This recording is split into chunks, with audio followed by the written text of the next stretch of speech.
Hello friend, good evening. Welcome to my channel Home Science by Kanjiya ma'am. Channel में आपका स्वागत है। अगर आप मेरे चैनल पे नए हैं तो चैनल को सब्सक्राइब, लाइक एंड शेयर करना ना भूलें। और हम ये पेपर हल कर रहे हैं। 2016 का पेपर है पीजीटी का, होम साइंस सब्जेक्ट।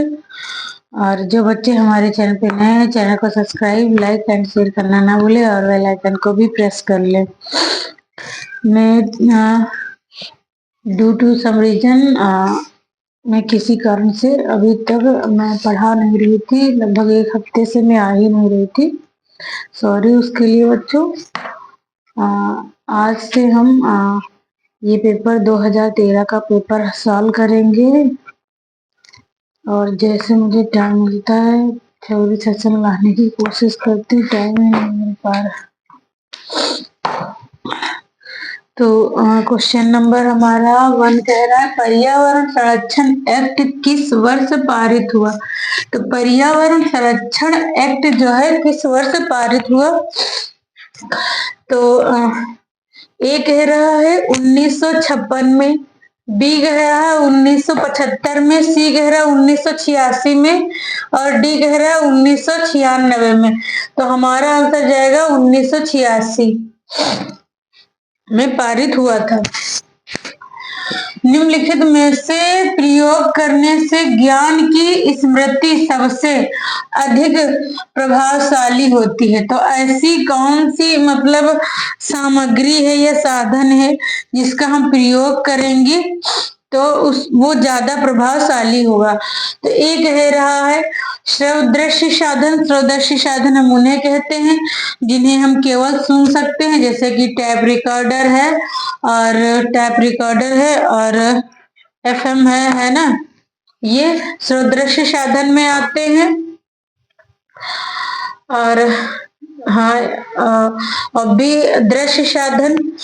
दृश्य साधन वो साधन होते हैं जिन्हें हम केवल देख सकते हैं, है ना, उन्हें हम दृश्य साधन कहते हैं। और सी कह रहा है श्रवदृश्य साधन। श्रवदृश्य साधन वो जैसे कि टेलीविजन है और कंप्यूटर, ये हमारे श्रवदृश्य साधन जो सुनाई एंड दिखाई देते हैं, दोनों सुविधाएं विजिबल है।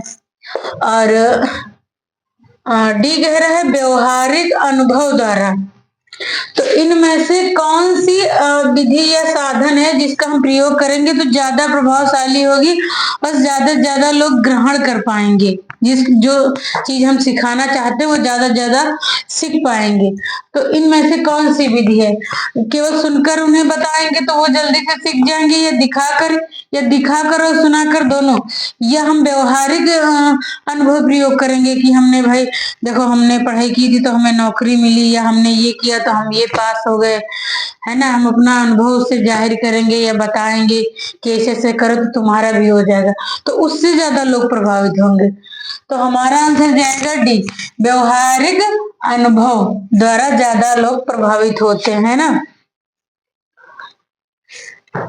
क्वेश्चन नंबर 3 कह रहा है सेल्फ हेल्प फ्यूचर में आते हैं। सेल्फ हेल्प फ्यूचर में आते हैं हुक एवं अच्छिका। बी कह रहा है बटन एवं काज और सी कह रहा है रिबन एवं टोरी। डी कह रहा है इलास्टिक एवं चुटपुट। तो हमारा आंसर जाएगा सेल्फ हेल्प फ्यूचर में आते हैं इलास्टिक एवं चुटपुट आते हैं, है ना। हमारा आंसर जाएगा डी। क्वेश्चन नंबर हमारा 4 कह रहा है सामुदायिक विकास कार्यक्रम प्रारंभ हुआ। तो सामुदायिक विकास कार्यक्रम कब प्रारंभ हुआ। तो ए कह रहा है 2 अक्टूबर 1952, बी कह रहा है 2 सितंबर 1954 और सी कह रहा है 2 नवंबर 1956 और डी कह रहा है 10 अक्टूबर 1958। तो हमारा आंसर जाएगा ए 2 अक्टूबर 1952 वह सामुदायिक विकास कार्यक्रम का आरंभ हुआ था। क्वेश्चन नंबर हमारा 5 कह रहा है किस अवस्था में अत्यधिक प्रोटीन की आवश्यकता होती है। तो क्वेश्चन हमारा ये कह रहा है कि ऐसी कौन सी अवस्था होती है जिसमें प्रोटीन की मांग ज्यादा होती है या बढ़ जाती है। तो ए कह रहा है हमारा बाल्य अवस्था में, और बी कह रहा है किशोर अवस्था में, सी कह रहा है गर्भ एवं धात्री अवस्था में, और डी कह रहा है वृद्धावस्था में। तो बाल्य अवस्था में भी बच्चे या बालक बढ़ रहे होते हैं, किशोर अवस्था में भी, और गर्भ अवस्था और धात्री अवस्था हम उसे कहते हैं जब जो बच्चे दुग्ध पान कराती है उन्हें हम धात्री अवस्था कहते हैं, उस अवस्था को धात्री अवस्था कहते हैं। और गर्भवती जो गर्भ में शिशु पल रहा होगा, तो हमारा आंसर जाएगा सी, क्योंकि यहाँ पे बच्चे को भी न्यूट्रिशन की जरूरत होती है और निर्माण प्रक्रिया चालू रहती है, और निर्माण प्रक्रिया में सबसे ज्यादा हमारा न्यूट्रिशन जो है प्रोटीन भाग लेता है, इसलिए प्रोटीन की मांग डिमांड ज्यादा होती है, और धात्री अवस्था में भी, है ना। तो हमारा आंसर जाएगा सी।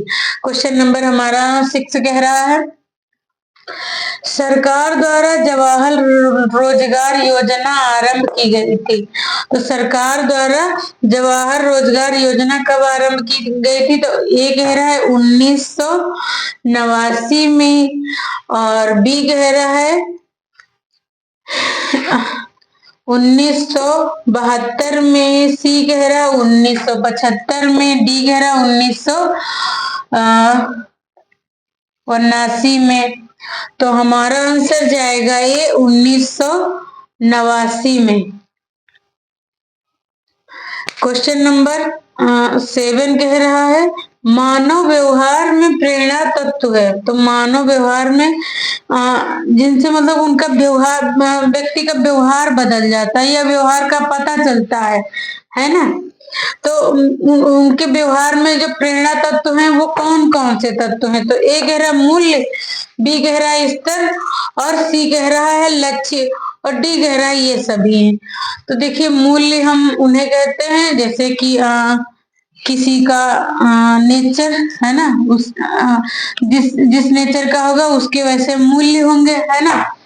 और स्तर हम जैसे कि